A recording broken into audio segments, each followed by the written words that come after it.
Hello and welcome to the Doofcast, the official variety podcast of doofmedia.com. I am your host, Matt Freeman, and I'm broadcasting my cybernetic astral projection to your ears through the internet. And I'm Daniel Freeman, and I've got my black suit on for this. Yeah, that's right. Daniel is joining me this week because Scott had a baby. Oh my God. And, besides, I think for this conversation, we really need Daniel's pro-DCEU enthusiasm, because this week on the show, we'll be reviewing Zack Snyder's Justice League, a.k.a. the Snyder Cut. Not that you need to be a DC shill to be excited about this movie. But that's right. We've got the results of round 3 of our 64-movie March Madness tournament, and Matt and I will be making our selection for our Hateful 8 round. That's what it's called, right? As far as I know. All right, Daniel, let's talk about Zack Snyder's Justice League.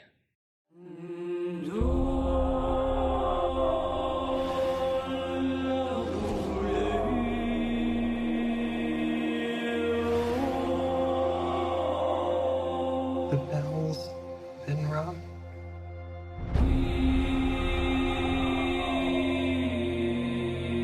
Out in the dark, among the stars,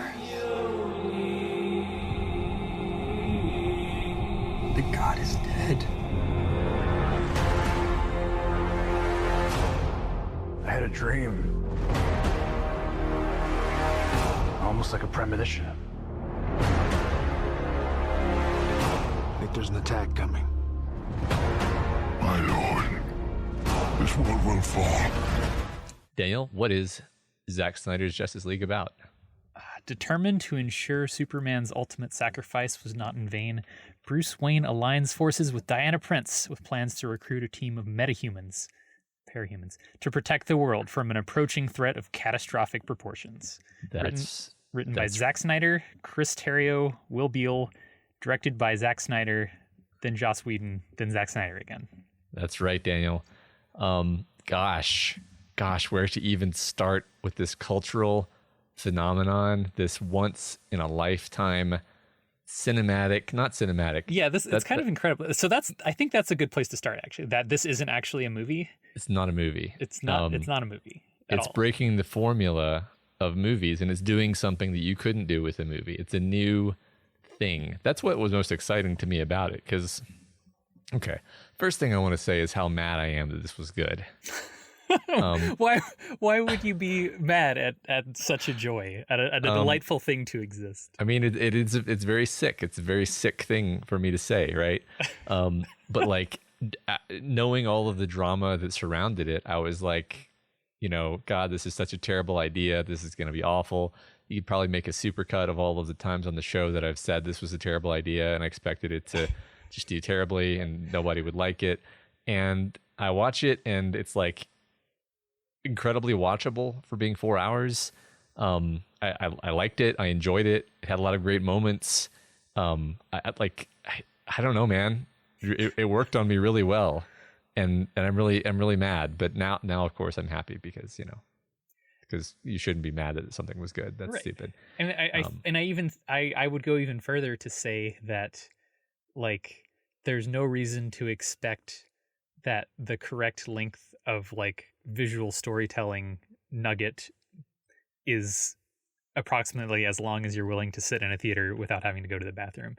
Like, it's we have finally, due to the culture shock that is COVID, broken the mold of what is an acceptable length of time to do something. I think also like things like streaming services and just the whole like Netflix binge model. These all have contributed to a swirling cacophony of new forms of media that are outside what we have seen before. And I honestly think of this as being like a WandaVision, but released all at once and told in parts that are not the same length, instead of being a like periodic or a syndicated like weekly thing.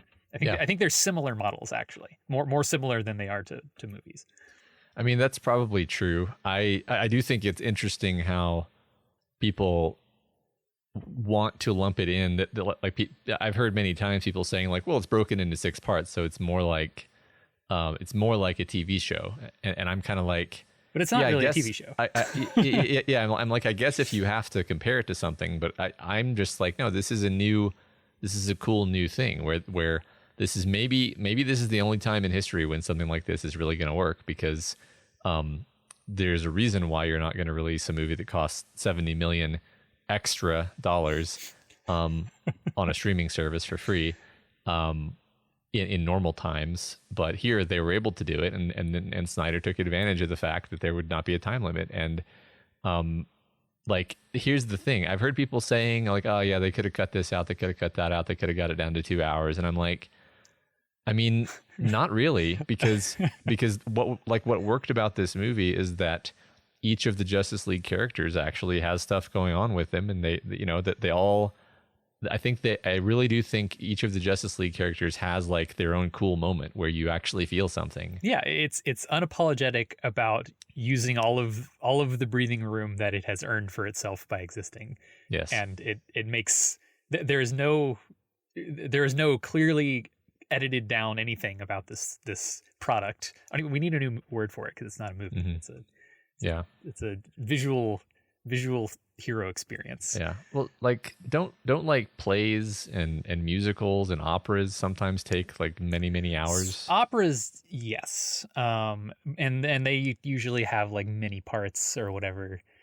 And I think plays not as much. Maybe at most 2 hours, or maybe like 2.5 with a break in the middle. They're more cinematic. Yeah, but operas definitely can go like really, really long.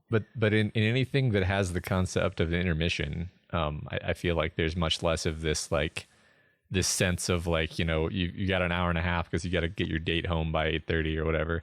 Or yeah. I mean, also the like whole economics of like how many movies can you fit per unit evening, and all of the surrounding economics of movie theaters have a lot of kind of power over that clearly is not represented here. I guess I'm just trying to say I like the idea of unshackling the visual medium from like what is really a fundamentally artificial constraint on time, and that doesn't mean I'm saying everything needs to be 4 hours. Like the movie Memento is, but like the movie Memento is the perfect length, right? That's fair. But like, you know, a lot of people will complain about superhero movies and say they're shallow and they're repetitive, and it's like, well, I mean, and often I agree, and I'm like, well, is there a chance that that's because everyone has decided like you have to blow through the plot at 80 miles an hour because you only have an hour and a half to 2 hours to tell your story, and that's just inimical to good storytelling, you know? Yeah, I agree with that, and I think that people are just lying when they say they don't want to watch long things, because the revealed preference is that everyone binge watches 10 hours of Netflix shows in one sitting. So like everyone is wrong about that, and they would just actually enjoy long movies, but maybe not in a theater, but in this form, perhaps, or maybe in like a special, some other new thing where you like go to a place and you sit down and watch a really long movie. Yeah. And it's more accommodating for very long movies that I don't know, man. Yeah, maybe people are more relaxed about getting up and walking around during it or something. I don't know. I mean, I don't know if that would actually be good or not. I will say, like, when I started it, I was thinking like, all right, I'll you know, try this out and see if it, you know, I didn't think I would finish it, put it that way. And no, I just watched it all the way through, and it was watchable. It was eminently watchable. Right. So that's kind of the meta aspect of, you know, the phenomenon of it, which, I mean, we can talk more about at some point if we want to, but the movie itself, it is, you know, Zack Snyder, everybody says he's a visual director. That is true. I think this might be like my favorite of his movies from the visual perspective. Yeah. Like there's so many really cool moments, and I don't know what it is exactly, but like I feel like it's there's a lot of shots in, you know, like 300 or God, I'm blanking on the one about the girls in the institution. Sucker Punch. Yeah. Where it's like it's cool, but it feels very affected. Like, or I guess what I would say is like it's cool, but I don't really feel anything except that's cool. That's the whole point of it is to look cool. Whereas with this, there's a lot more like, oh, I'm aware that this is a visually cool moment, but I'm also feeling like something, dramatic on a level below that, and the visual is only accentuating that rather than just being like, let me show off what I can do with my computers. Yeah. I mean, I would go one step further and say, at least on the visual part, but I mean, I also agree with you on the like thematic underpunch part, but like, I think Snyder is the only director that actually knows how to direct like superhuman stuff going on. Like I've noticed this about the Marvel movies, and in that, they're awesome. They have lots of cool effects, but they don't carry the weight. And I don't know. I think it's hard to even explain with words, because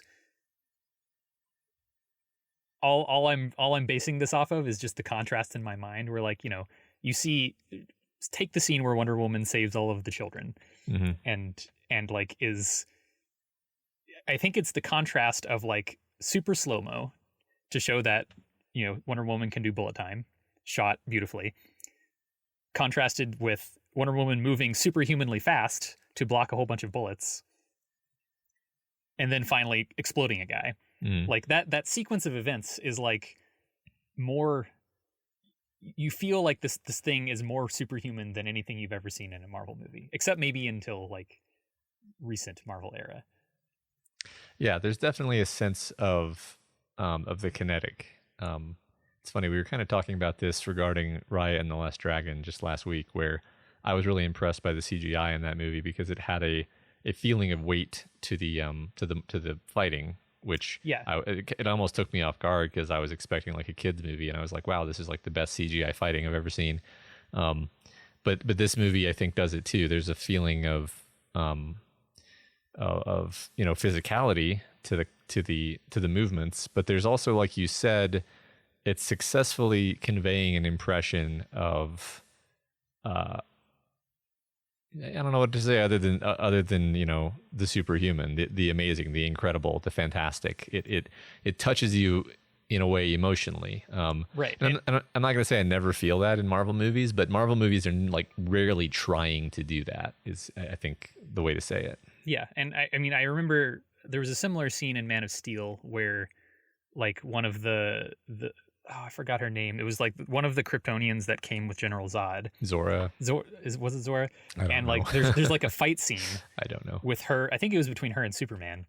And it was actually like startling, because it's like, oh my God, this creature could kill everything on the planet, and it's just obvious by how she like shrugs off a tank shell or something. Yeah. And it's you feel like there's a vulnerability in Marvel superheroes. That's like these are they're human. Take the Falcon. He's a dude with a jetpack, and like that is non-trivial. He is like really good at flying through the air and soldiering people.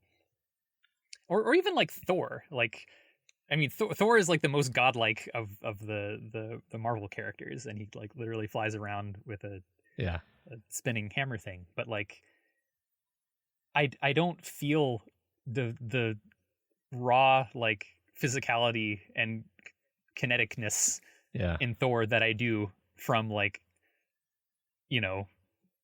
Superman completely no selling a axe to the shoulder. Like, it's something that Snyder is doing in how he is directing it, and just the weight with which the movie treats the existence of these characters. That's like completely different tonally than in the Marvel movies. Well, yes, it is at the level of the writing. It's not just the visual language. Because every one of these characters is constructed and like directly analogized to being a god. Like very textually. And like, here's the thing, like none of what I'm about to say is like Marvel sucks because they do it different. And I'm like, no, they're just doing it different, and that's their decision. But like they Marvel acts sort of embarrassed about the idea that Thor is a god. Like, whereas in this movie, it's like, no, this is the point of this, is like, this is our little science fiction exploration of what it would be like if they were gods. And, Yeah, like totally. people, I know you're a Man of Steel shill as well, and I know the reason why is like your take is like this is more like what a being like Superman would be like than the Boy Scout vision. And I think, most people are like, well, the Boy Scout vision is like the point of the character though. And you're just like, yeah, but that's not what Snyder's doing. So Yeah, no, that's you got it spot on. And like, yeah, that's this is a continuing exploration of like what would the actual world be like with these sorts of characters. I watched Batman versus Superman Ultimate Edition but right before I watched the Snyder Cut. And there's that scene where Congress, like most of the movie, Congress is like, there's these like intercuts of this one congresswoman being like, Superman has all of this power, and who tells Superman what to do? Whose authority is he under? And this all culminates, and Superman finally coming to Congress to be like, all right, I will meet you in the middle. I am Superman. I am the moral center of this world. And then, of course, a bomb goes off and kills everyone except Superman. And he's just standing in the fiery rubble of Congress after having this. And that's amazing. That's genius. That's like, this is the world that we actually have. Mm-hmm. And I love it. I absolutely love that this is being explored in a superhero movie. And what's funny is like, I don't feel like that would be too amiss in a normal DC comic book. I admit that I haven't read that many comic books. My understanding of DC is that DC is in general more than willing to explore like dark stuff. Like there's this whole Injustice League thing where the Joker kills Lois Lane and Superman becomes an evil dictator. Like that's a thing that DC did. So it's not like this is completely wild. I think it's interesting. Like it's genuinely interesting and fun to think about. And it's fun to, I think that you and I are like way too on the same wavelength here, because like we watched all of the same movies when we were preteens, etc. Yeah. And so like it is basically crack for us to see the particular way that the violence is portrayed, that the action is portrayed. It just works so well. It works so well. Like the final ending sequence, I was like, but I've seen this before, but I love it now. Yeah. I mean, so much is working in like, okay, so we gotta, we do. God, this is so good. Okay. So let's start with Steppenwolf. All right. Yeah. Because Steppenwolf is actually a character in this movie. Yeah. And he has really kickin' rad like blades that just cover his entire body and kind of like work as if prehensile knives to either protect him or like move.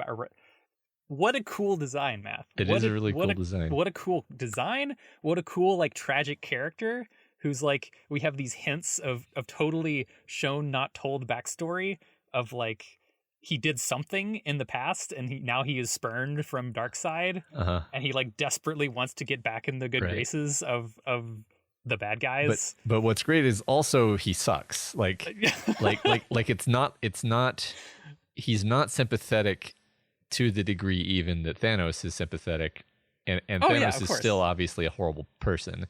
You're just like, oh, he's just an idiot.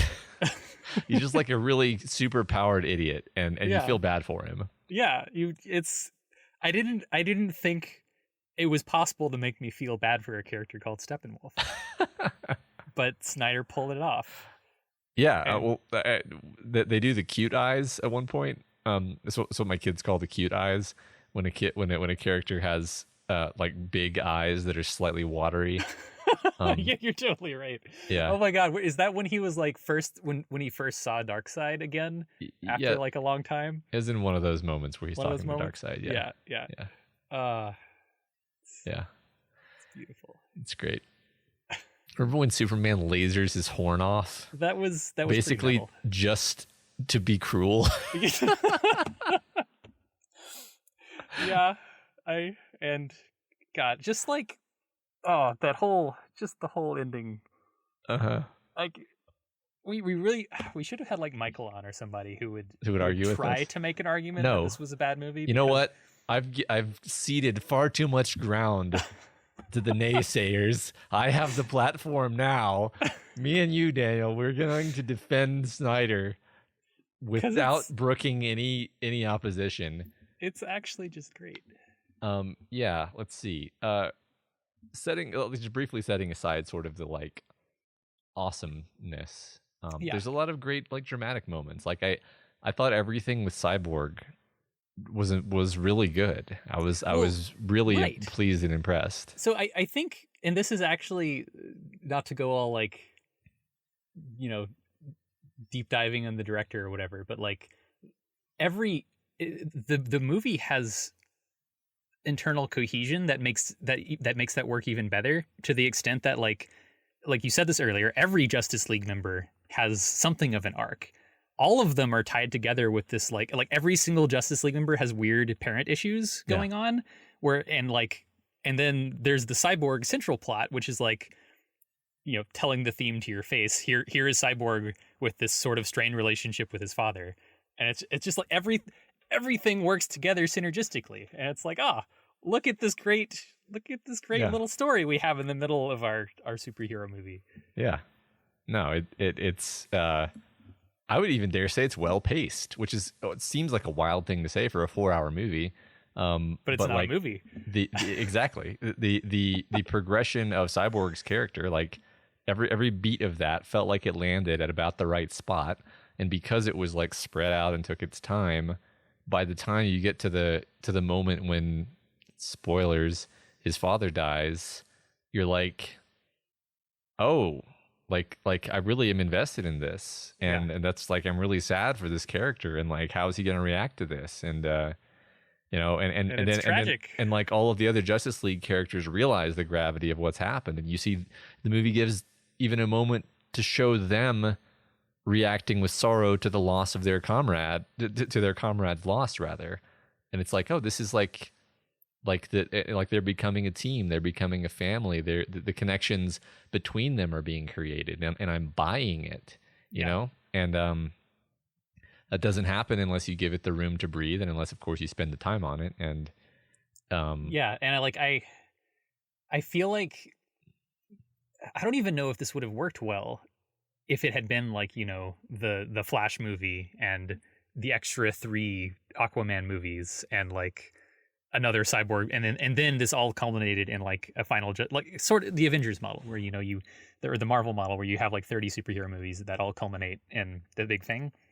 I feel like that's what people thought was necessary, but I feel like this movie, the Snyder Cut, proves that it isn't, if you're just willing to like make a 4-hour thing. make a 4-hour thing with like perfect thematic and interwoven cohesion. Yeah, but you don't make like $5 billion if you make a 4-hour thing, whereas that's just so disappointing. Marvel can just print money by making more and more Marvel movies. Have I ranted about the Leica guy on this podcast?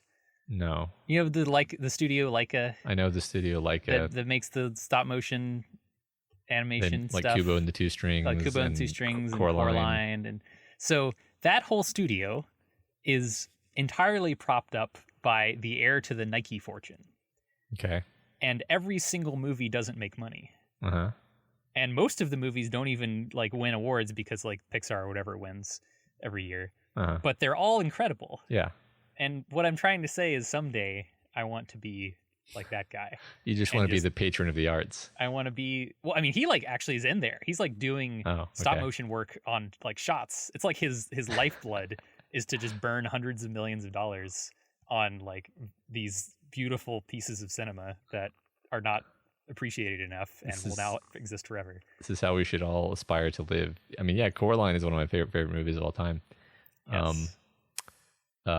Yes, that's cool. That's cool. And that's I don't know. I don't think that the era of 4-hour, whatever you want to call this thing, media is necessarily here to stay, because after people get vaccinated, the theaters are going to reopen, and the economic incentives are going to push things back the way they were. But I'm not 100% sure that that is the case, because we now have this very robust streaming ecosystem. And honestly, it's a big mystery to me, like whether and how much these movies make.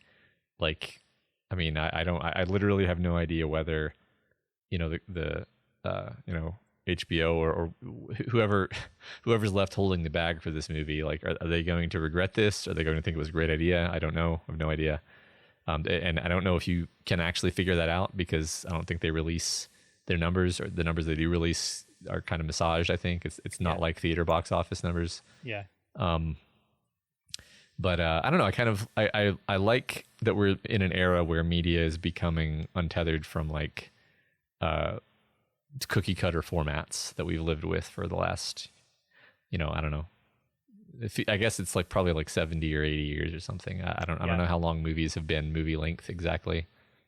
Yeah, I mean, totally agree. I suspect that we will continue to get these like serialized, you know, 8-episode Netflix-like things for the near future. That those definitely won't be stopped by the world returning to how it used to be. But I think things sort of aligned uniquely for something like the Snyder Cut to exist. I think one thing that distinguishes it to me from being quote unquote a binge watch of a TV show is that I don't actually think each of the like chapters of this thing would have really worked that well as a standalone episode of a TV show. Like, and maybe I'm wrong. I've only watched it once all the way through. That would be an interesting thing to pay attention to on a rewatch, is like how satisfying is one of the parts by itself. Yeah, no, I think I agree. Like, it's not paced to be like that at all. No. I have heard that it's a good, and I think I got this from the Red Letter Media review actually, that like the very middle of the movie is the first big fight with Steppenwolf. Yeah. So like if you really wanted to cut this in half, like that's actually a pretty natural place to do it. Could have or, that like, be the finale. Yeah. Yeah, or just like get up and go to the bathroom at that point. Yeah. It's like the natural middle. But yeah, otherwise the parts are more, you know, Tarantino-esque. I'm an artiste statement than and a bit structural, but not like, you know, episode end like the WandaVision episodes, which are clearly plotted 40-minute chunks of plot. Yeah, no, and you know, in something like WandaVision, each episode has its own slightly distinct theme, its own slightly distinct like character arc, whereas this is just like it's more like this part is going to focus more on this character, you know. It's somewhat structural. I mean, also I think it's a bit clever because it gives you a moment to be like, okay, I have to get a snack and go pee now. Yeah. So I'm going to pause it because I can do that because this is my house. Yeah. Which it's good. I think it's a good idea to give a natural break to the viewer. Let them decide when they want to take a break, actually. Yeah. So that's cool. That's all the things I mean, I think I can talk about things I didn't like, or at least things that my model of what people watching this movie might not like, somewhat intelligently. So like, here's one. Here we go. This movie's kind of campy. Okay. So like, notice the beginning of the movie when Superman's yell, his death scream, yes, is echoing for like 20 minutes. Yes. And this is like kind of hilarious if you don't know what you're getting into. It's like his scream is, all right, these people hear it. Yeah. All right, these characters are hearing this. It's still going. It's a super scream. It's still going. Scream. Still going. How long is this? Yeah. And like, I think if you, and you've talked about this on the podcast before, where like, if you're not bought into the concept, things are going to start nagging at you. I think that was the point at which if you weren't bought into the movie, it was going to go downhill from there, because like that's the tone it's striking. It's like this sort of, this is the DC universe. This is a universe in which Superman's scream echoes out over the entire world, causing terrible events to be set into motion. Like that's the premise. And if you aren't bought in to like that kind of campy DC world from the start, the sort of grimdark but sort of a little bit ridiculous. Yeah, well, which is like how the old Justice League cartoon was. Like it's spot on. The thing about Grimdark is that Grimdark is ridiculous. Like I don't think this is discussed often enough. This is actually a good point because like when you look at like Warhammer 40K is the gold standard of Grimdark.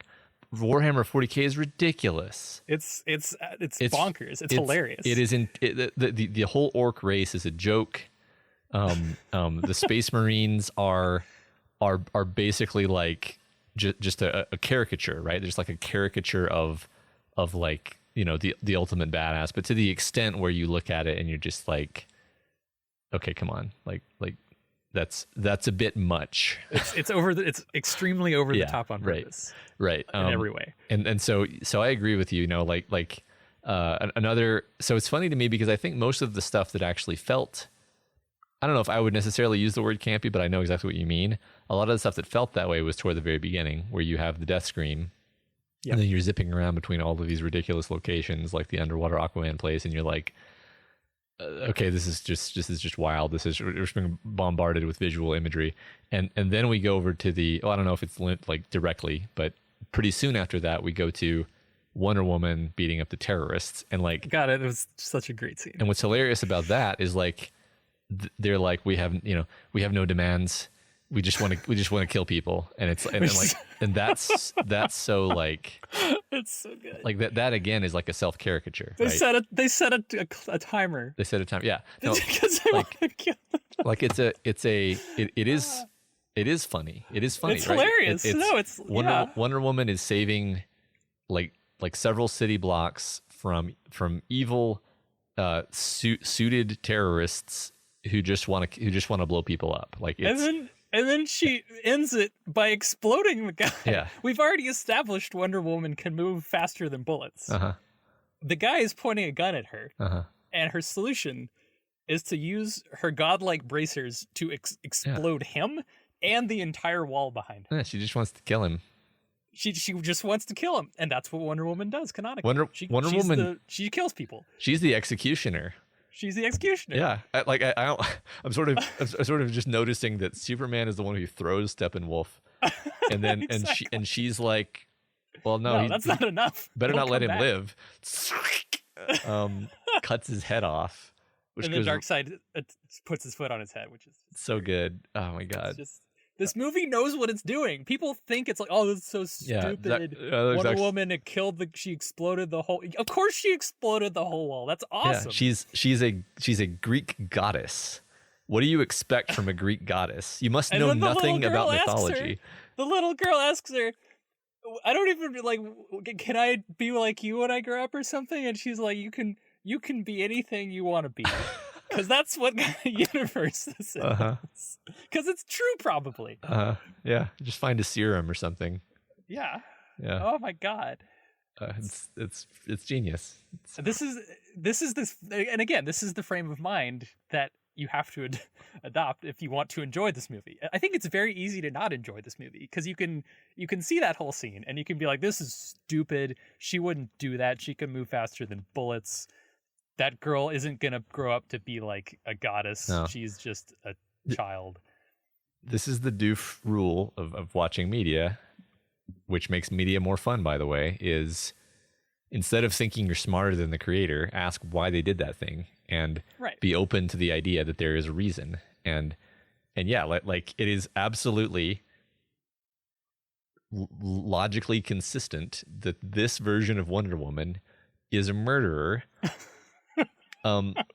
Who and like she sees herself as above humanity because she's an immortal goddess with magic powers descended from gods, and she believes that she has the right to dispense justice because that is the life that she's lived and no one can stop her. She's kind of solipsistic. Like people point out like that this isn't really in this movie actually, but people point out like it's unrealistic that she would hide away from the world.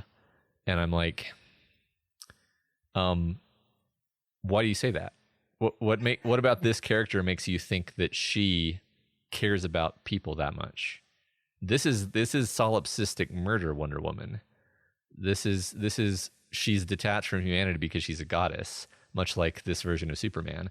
And the arc of I think the DCEU arc for Wonder Woman and Superman both actually is, we're not like them, we're above them, we're different from them, and then gradually becoming, okay, maybe that's all still true, but we still have a responsibility to them.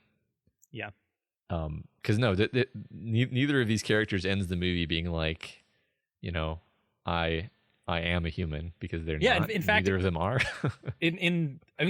Right. This movie is clearly like, these characters' stories are still in motion. Yeah. Like super that with Superman, like he's wearing I don't know how a bigger a visual thematic clue can you give than to put the character in the black outfit, where he then beats the living bejesus out of the bad guy and like throttles him. That's like cruelly, like you said, lasers his horn off. It's what's great about it is there's not even a pretense that it's a fight. It's just you get that Superman could just kill him instantly, but he's just beating him up because it's more satisfying or something. Right. It's like I'm not even like, what you doing? You can stop now, Mark. It's okay. You got him. Yeah. No, he's enjoying it. He's enjoying it. They're all enjoying it. They all enjoy being superheroes. But then on top, after they kill the bad guy, they lose, which is great. Like that, of course they lose. Yeah, no, that you're right. The universe ends. Yeah, they lose. They lose everything. Superman is vaporized, and which is like the most. That was the one. I don't know. That was maybe the one moment where where like my jaw may have dropped slightly to realize, like, oh, Superman was just insta-jibbed by the mother boxes. Yeah, it's because they're billions of years old ancient proto-technology that, of course, is just going to destroy everything. Yeah, no, and that was, of course, Flash's great moment where that actually feels earned and connected to the rest of the story. A callback to a previous moment. There was setup. Yeah, there was a Chekhov's moving close to the speed of light, travels back in time. Gun that was fired. I appreciate that so much. Yeah. Consistent with what they were doing with his character. I mean, we were supposed to be talking about things we didn't like, I'll point out, but this is actually too great. This is the embarrassing thing, Daniel. There's nothing about this movie I didn't like. I loved the women singing to Aquaman. That was amazing. But the thing is, picking up his jacket and like taking a deep smell of, because he's a godlike god water human. That's what this is. That's what this movie is. Like, if you don't like on some, like if you're not open to that, or if you've decided you don't like that, then I guess you're not going to like this movie. But like, that is how people would behave if they encountered a demigod, a god, a super being like that, and that's what the whole Snyder angle on the DC is like, he's interested in that. That is exactly the kind of scene that makes total sense in this, and like it is funny, it's goofy, it's a goofy moment, but it's also like, yeah, that's realistic. People would totally do that. I can totally buy that. I mean, people like you know, if a rock star throws his shirt into the stage, you're going to have, you know, people looking lustfully up at him and sniffing his shirt, right? That's. And this isn't a rock star, Matt. This is literally the god of the ocean. Yeah. Or the son of the, or whatever. Who cares? Yeah, whatever he is. He's. Yeah. I don't know if I have anything intelligent to say about it being shot in 4:3 other than like it does make it look like a comic book, which is pretty cool. Like I wasn't sold on it before watching it, but like it totally works. So that was neat. Yeah, I liked it. I don't have a sense of like why one would do this aspect ratio versus that aspect ratio. Like I haven't really studied it. By the vast majority of things that I watch are in, you know, the movie aspect ratio. Yeah, like 16:9 or whatever. Yeah, 16:9. I did read a little about like just some, you know, artistic analysis of just to the extent that shooting it this way means that when you have a character framed taking up the whole shot, there's not much room on either side of them. Yeah. So like if you're fitting a person in the frame where you can like see their feet and their head or whatever all in the shot, they are taking up the entire frame. Mm-hmm.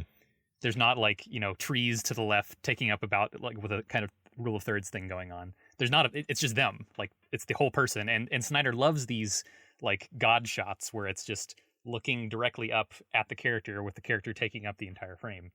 And it's very comic book-esque. It's like this is the hero. Like here they are. Yeah, I like that. That's a good point. I've been thinking a lot about the scene where Aquaman walks to the end of the pier, and then so you see him walking in slow motion to the end of the pier. I'm going to describe it because it's very striking. It lodged in my head. I may get things slightly wrong, but this is me describing it from seeing it once. So he walks down the pier in slow motion. The enormous waves are crashing all around him. The frame is just wide enough for you to see the sign that is basically a symbol that means mortal men will die if they walk over here. Yeah. But he is strolling there casually because he's a god, as we've discussed. Yeah. And then at a certain point, like watching these massive man-killing waves crash over him, and then it cuts to show his face, and then his so throughout all of that, he's been centered, and instead of the focus being on the massive waves, the focus is more on him, and the waves are like unsuccessfully encroaching upon him. And then it cuts to his face, and then his face is like perfectly squarely framed in the shot. And it was like the one moment where I've thought to myself, like, oh, Jason Momoa really fits this role. Like I buy him in this moment. Yeah. Because I don't know, he's projecting something. It really worked for me. And then it cuts back behind him, and then the waves engulf him, and then he's just gone. And like it was a perfectly Zack Snyder scene, because it's like visual storytelling, not really so much on the storytelling side, but on the like sculpting a tone poem, a feeling, an emotion. Yeah, totally. So I mean, okay, here's the thing. Here's the thing I didn't like. Exactly in the vein of this, of Snyder's ability to like perfectly tone poem sculpt. The entire sequence where Steppenwolf is trying to get the cube from the Amazons has Diana narrating. I don't think Diana needs to narrate that at all. I think that could have just been that sequence, because it already communicates everything you need to know about it. There, I did it. I criticized the movie, Matt. I don't even remember her narrating that part, but well, she's like explaining to Batman I see. Like, what happened. I think maybe she stops at some point, but like could have been slightly less narrating. But I mean, with Jason Momoa, like it's a man walking down a pier, right? Right. And Snyder is able to like make you buy that this guy is actually a god. Yeah. Just walking. Well, it's because he knows how to shoot things. Yeah, but what it is he's standing fearlessly before an objectively terrifying force of nature. Yeah. Right. Like viscerally we know. Like I was actually thinking while watching that, like, how'd they shoot this? Yeah. How'd they shoot this in a way that didn't kill Jason Momoa? Yeah. Really good water sim. Yeah. Right. I mean, it's who knows? Yeah. Must be right. Or Jason Momoa is a crazy person. Yeah. Maybe. Yeah. Yeah. I am okay. I have to talk about the women singing to Aquaman. Yeah. Okay. So the entire. I mean, I've seen people criticize the entire last part, which is like the nightmare sequence in the future. That's just entirely sequel bait. And my favorite part, you mean? That's. I mean, it's all right. Why is that your favorite part? It's not really. I'm imagining all of the people who are yelling at their phones right now. Yeah. But also, I'm not entirely like you and I grew up on the X-Men cartoons and the Batman cartoons. And a bunch of campy garbage like Power Rangers. Yep. And that was just something that made sense to me, that ending. Now, like, no, okay, it doesn't make sense as an ending to this movie. Right, because it's sequel bait. It's setting up the next thing. It's just obviously. It's just indulgent. Like, it felt very comic booky is the thing. It felt perfectly comic booky to end your episode with just a nonsense stinger of like, what? How did we get here? Tune in next time. Like, that's totally how I claim. Yeah. that it's even consistent, because Yeah. there's a through line of Batman getting nightmare visions of the future, Yeah. of this hell world where Superman is like clearly evil for some reason. That is probably Lois getting. Actually, isn't that shown? Like, doesn't Lois get like on screen Omega Beam annihilated? I don't remember.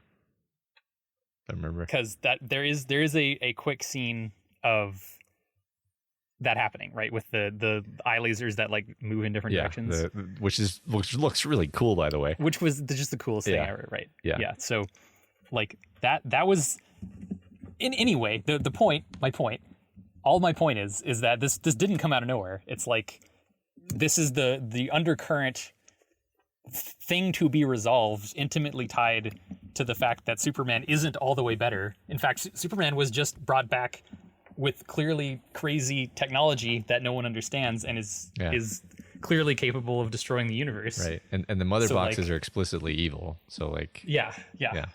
So like that's scary. Yeah. I'm trying to put up like what I think someone other than you would regard as a valid defense of the ending bit, because I know that I can persuade you, because you understand that the movie is self-consciously silly and comic booky, and it's playing in this space, and I don't know how persuasive it is for me to just say like, this just feels very of a piece with that milieu of like I said, the idea of ending a movie with something that makes you walk out of the theater being like, oh my God, can you believe, like, how did they get to that situation? And that's, you know, and like, oh, the Joker, it's the Joker, you know, which has nothing to do with the movie at all. But Yeah. we just like, I think people just don't like Jared Leto, well, that's and true. thus that's it. But that's his Joker here was actually great. I know it was certainly better than like this was the best version of that Joker I've seen. Absolutely. Yeah. So yeah. I don't think I can really defend it other than saying like, this is totally of a piece with what he's doing with this movie, and if you don't like the movie, then you're definitely not going to like this bit.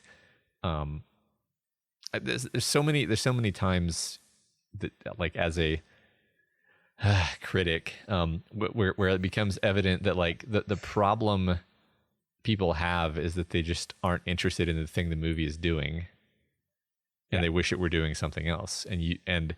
And all you like, you can't say anything to that. You just have to be like, okay, I guess you don't like it, and that's fine, but that's not what it was. It wasn't trying to be the thing that you wish it was. You might enjoy it more. It's the whole stupid argument about like, no, I mean, I think you just said it. Like, people like different things. Yeah. That's okay. Yeah. It doesn't make it bad if it isn't doing the thing you like. Right. And I'm not saying like if you don't like the Snyder cut that you're wrong. Maybe I am saying if you have any interest in wanting to have a chance at liking it, then try asking why Snyder is doing the things he's doing rather than just hate watching it. I mean, I know it's fun to hate watch things, but like, it's also fun to enjoy things.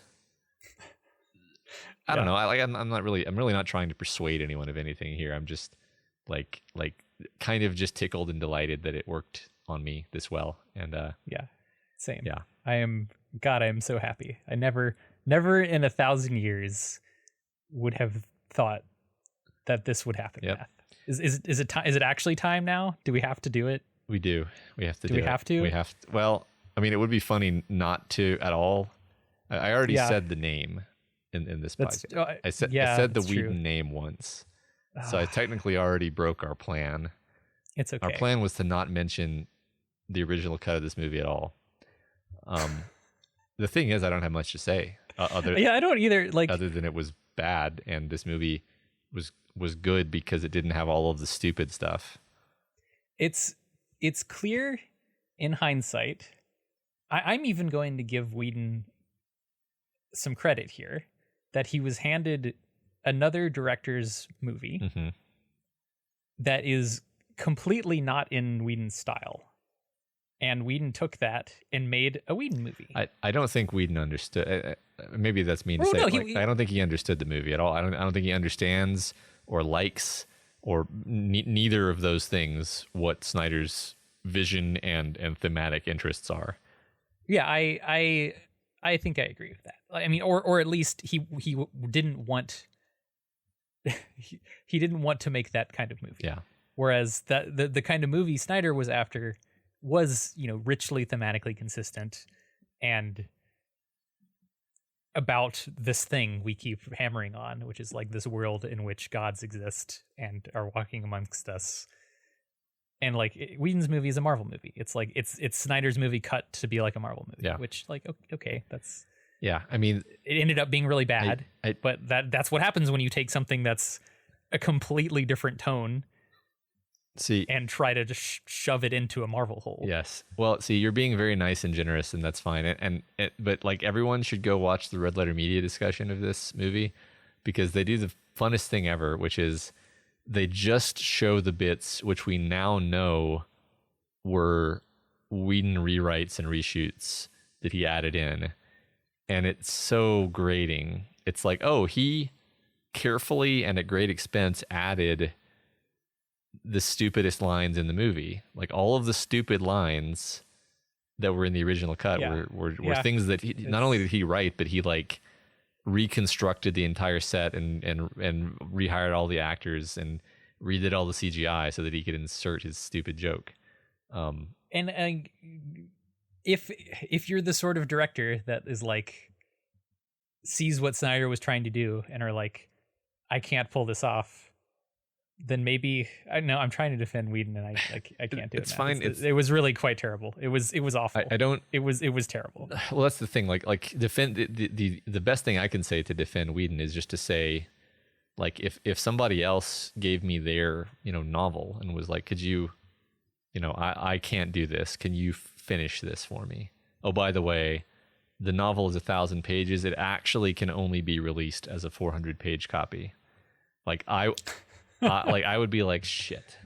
Like there's no way that I can do a good job at this because this isn't my thing. I can never understand it the way they did or what they were trying to do with it.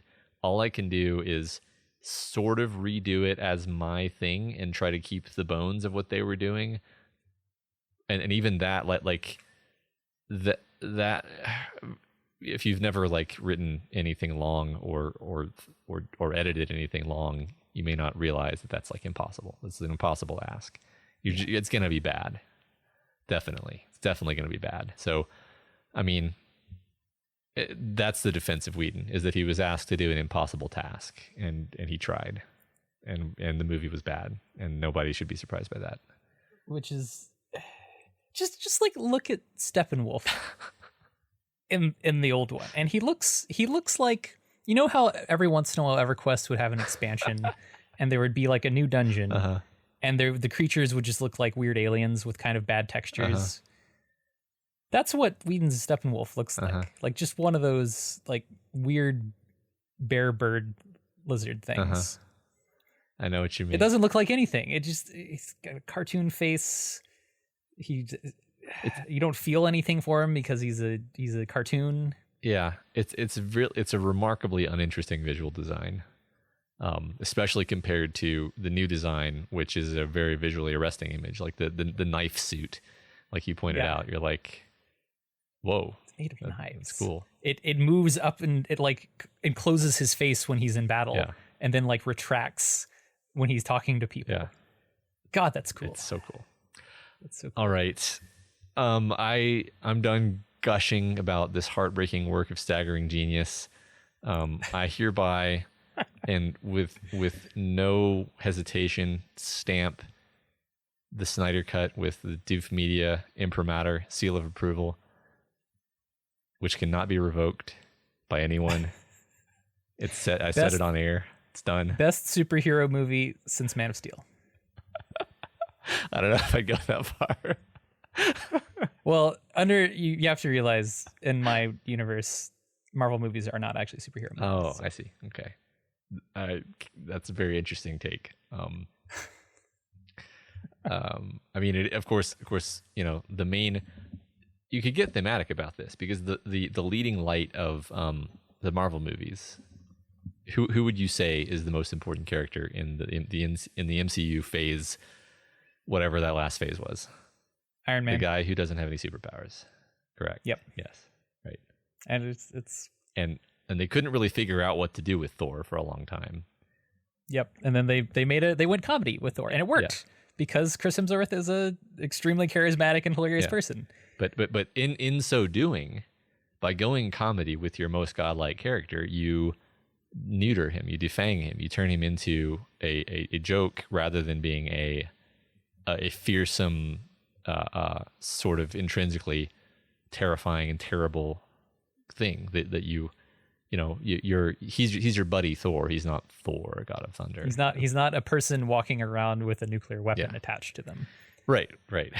Even that, like, yeah. So even though he is, but it's so Marvel. I mean, this is kind of interesting because it's almost as if, maybe I'm reaching here, but it's almost as if DC, executives or whatever, were sitting in a room and they're like, all right, like the direction Marvel is going is to humanize superheroes, basically, especially by focusing on Iron Man, who no one said was the most interesting Marvel hero 10 years ago.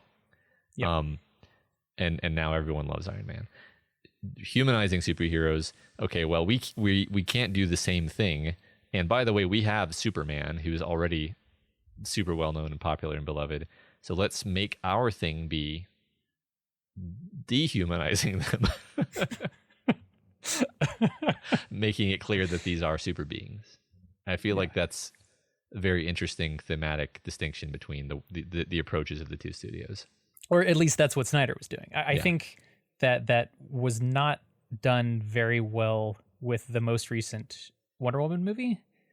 I think they took like a really weird tone. I really liked the first Wonder Woman movie because I think it was still in this vein of like, here is a super person, kind of fish out of water, coming to terms with the way the world actually is, kind of whole thread in there. And then I liked the new one. It just wasn't. It didn't carry the same thematic beats. No, I haven't particularly cared for either of the Wonder Woman movies, but I thought that her role in this one was like it fit. It worked. Yeah. I think it's maybe even like retconning her character a little bit, which whatever, man. Yeah, right. Yeah, that's you got to do that. You got to do that. You can't not do that because then it's just a mess. Then it's incoherent. So, okay, all right. That was. Okay. I didn't say it explicitly, but apparently on IMDb it's ZACK Snyder's Justice League. It's not ZACK Snyder's Justice. It's not the Snyder Cut. Nor is it the Justice League. It's ZACK Snyder's Justice League. But of course, we're gonna call it the Snyder Cut. Would you like to know what it is on Rotten Tomatoes? Sure. Or just like the score on Rotten Tomatoes? Okay, hold on. I thought you already knew, and it was going to be. Oh no, I do know. I just want to get the exact numbers. Okay. God, why is this so hard? Okay, all right. So, actually, this is better than it was last. I know, not ads. Enable ads for no. Okay, ZACK Snyder's Justice League. Tomatometer. Tomatometer. 74%. Okay.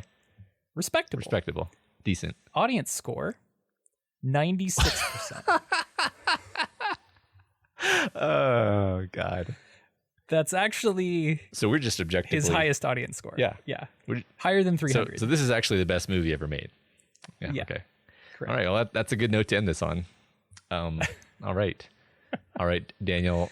Let's move on into the next segment where we're going to we're kind of winding down on the Doof Madness March Madness elimination tournament.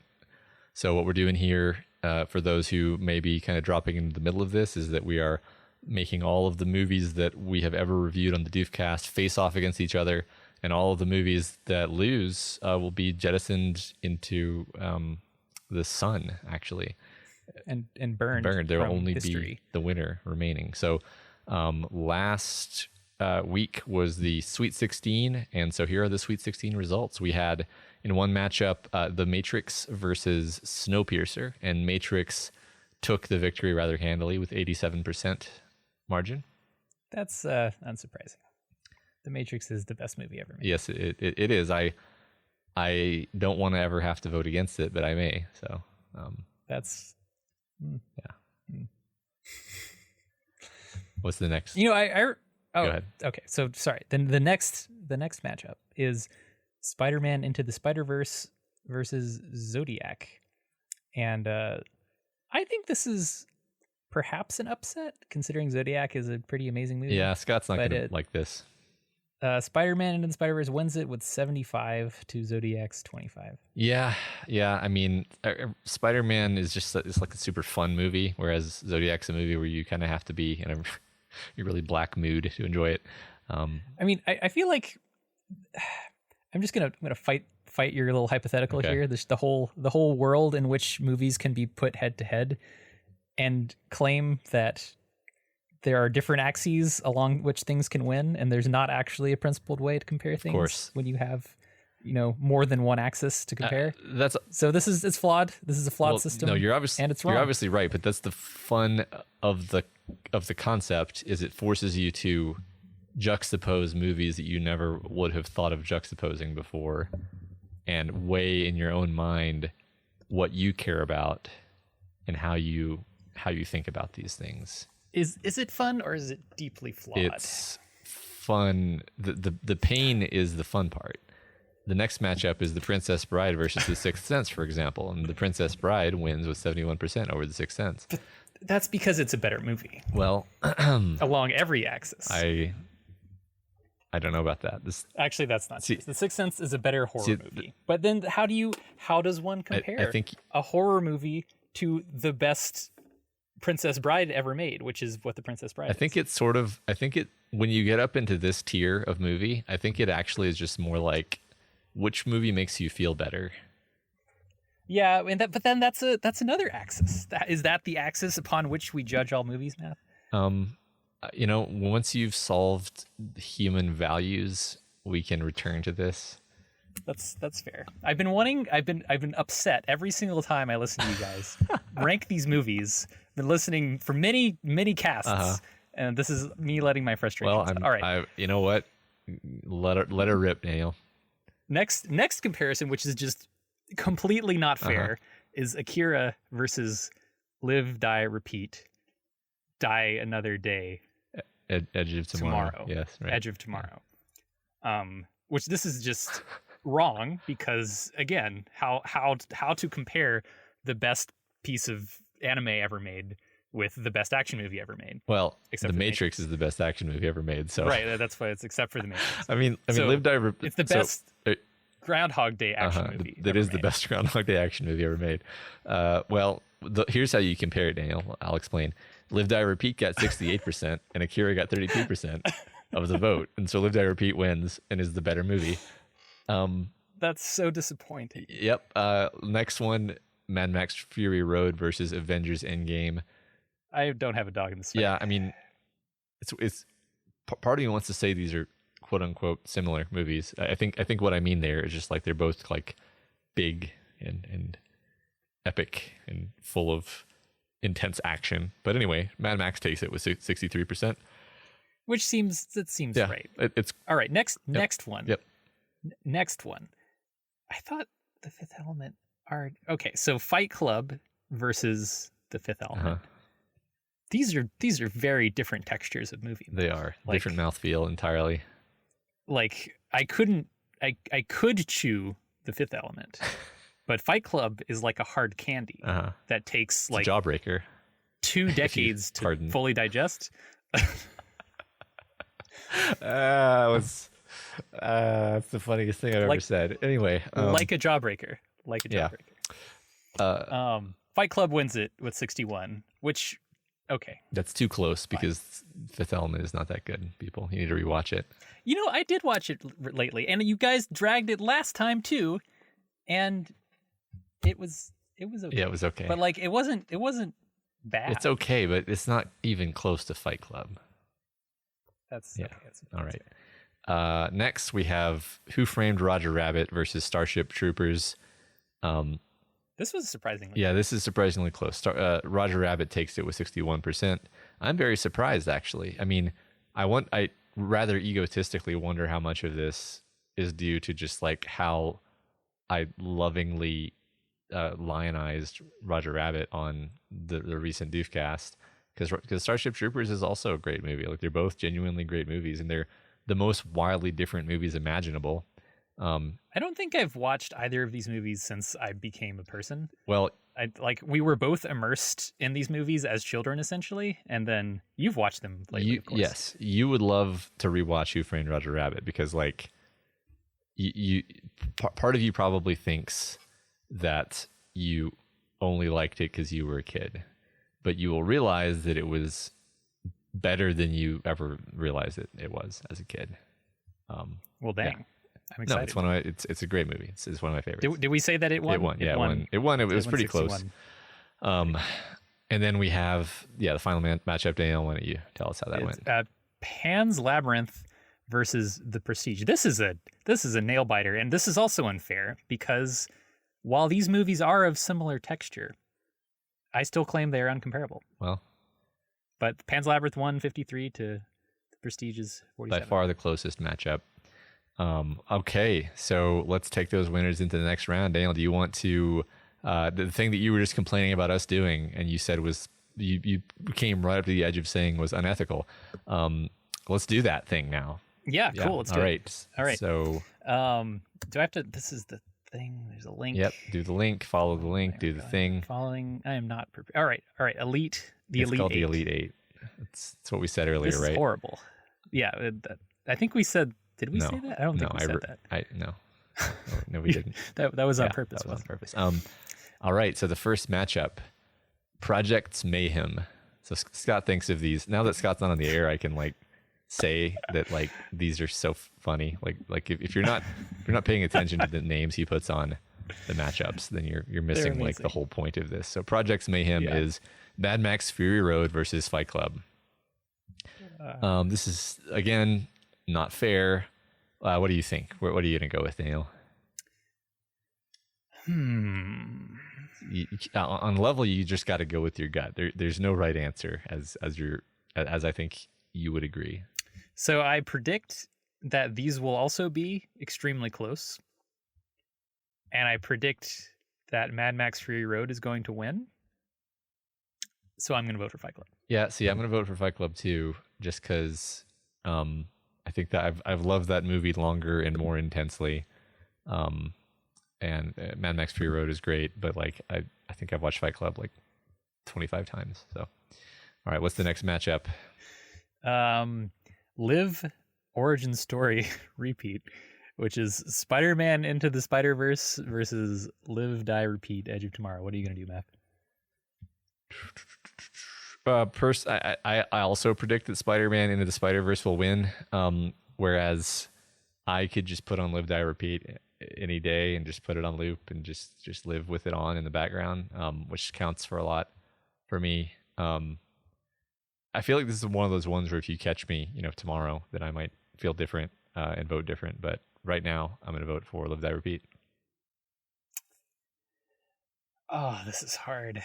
I think I agree. Actually, I was maybe gonna go for Into the problem here is that the listeners won't understand how much I like Spider-Man, even though I'm voting for Live, Die, Repeat. But it's just because Live, Die, Repeat, Edge of Tomorrow is actually the best action movie Groundhog Day movie ever made. Yeah, which is saying a lot. Even considering that Spider-Man Into the Spider-Verse is the best Spider-Man movie ever made, except for Spider-Man 2. That's true.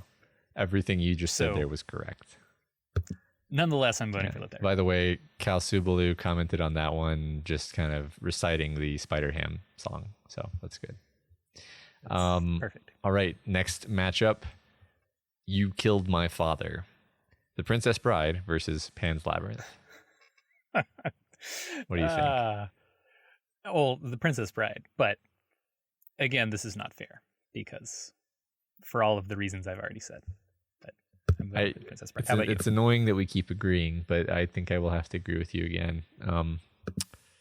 I couldn't possibly explain why, honestly, like because they're just completely orthogonal movies, and so I can't be like, well, I like this more than this. It's like, no, they live in different parts of my brain entirely, and I'm like, but right now, The Princess Bride makes me feel good about myself. So, well, we have another set of completely orthogonal movies for you in neo-noir, The Matrix versus Who Framed Roger Rabbit, which is that's just cruel.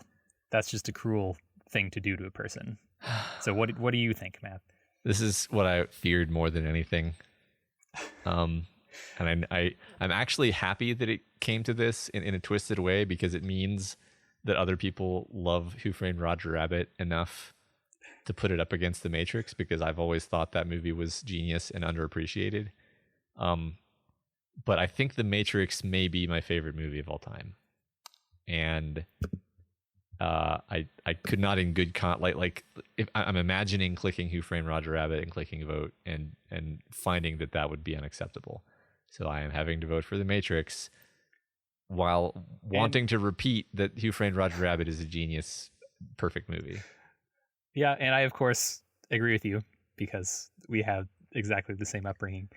It's it's going to be really hard to explain to people 20 years from now what The Matrix did for cinema, because it has already, like, even at this point it's completely infected everything about how action is shot, and like the cultural subconscious of memes, and just like letting kind of bad philosophy and good philosophy and just all kinds of philosophy leak into movie telling and storytelling.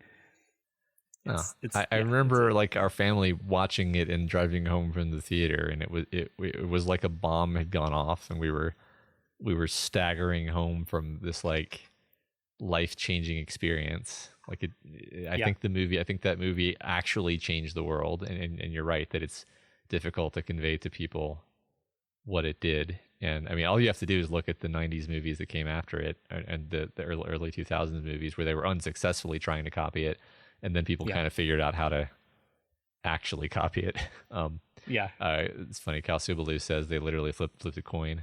Because I respect they're both that. perfect movies. So, but there it is, and I'm really excited to see. Like, I think I'm excited to see if there are any upsets that go against what I voted for. We're at the point where like. I can't possibly be upset no matter what wins. I'm just going to be like, cool, that's good. I love that movie because I love all of these movies. It says more about us than it says about the movies at this point. Yes, exactly. All right. That's all we had for you guys this week. If you have opinions on anything we talked about today, feel free to reach out to us via email at doofmedia@gmail.com or on Twitter @doofmedia. So if you're not already subscribed to this podcast, we encourage you to do so and ensure you never miss an episode. You can find us on iTunes, Stitcher, YouTube, Google Play, and pretty much anywhere else podcasts can be found. You can find this and all of our shows at doofmedia.com. If you like what we do here and you want to support the Doofcast, then please consider becoming a patron of Doof Media at patreon.com/doofmedia. If you want to become a member, never mind, that doesn't matter. We're not doing that today. Also, please consider rating and reviewing us on Apple Podcasts. Each review helps us get more exposure and introduces new people to the content we make here. We're not sure what we're doing next week because Scott is enjoying his new son, and that's great. But whatever happens, there will be a new Doofcast next week. So look forward to that. It's going to be something great, and we will see you next time. See y'all.